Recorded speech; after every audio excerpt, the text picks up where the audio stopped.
In this activity, you will use measurements to create a series of stairs.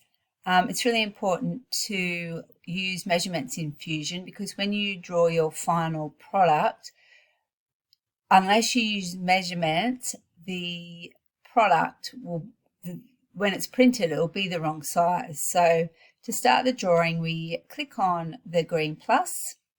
And this time we're going to draw over on the right hand side.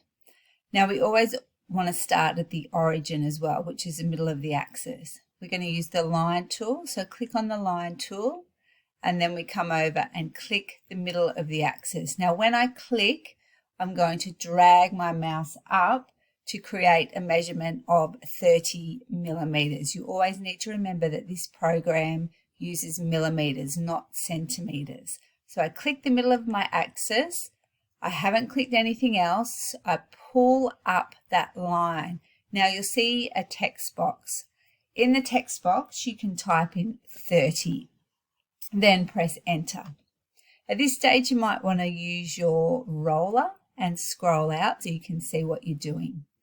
So we take the line tool again. Click on the line tool, come over and click on the dot where you finished. So click and we're drawing a horizontal line.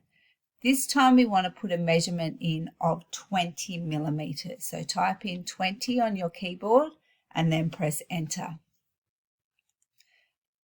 Get the line tool again, click, come down for 10 millimeters, enter, and then we can keep going. So we've done 10 and then we go 20, enter. Click the line tool again, come down for 10, put the number in, enter. It's looking a bit messy because we've got dimensions on here as well.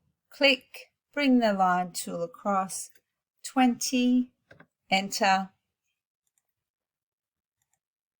Once again, same thing, click, and then we want to finish the drawing off, which will be 60. So your drawing, because it's a closed shape, it should have gone a bluish colour. If it hasn't gone a colour, it means that you've got a hole in there somewhere. So you might want to undo it and have a look and see if you can fix it up. So we're ready to make this 3D now. So we click on Finish Sketch and our drawing should turn around for us. It hasn't in this case. I just might rotate it so I can see what I'm doing. I want to extrude, so I come up here and click the extrude and we can pull this out for 60 and then OK. So that is the series of stairs using measurements.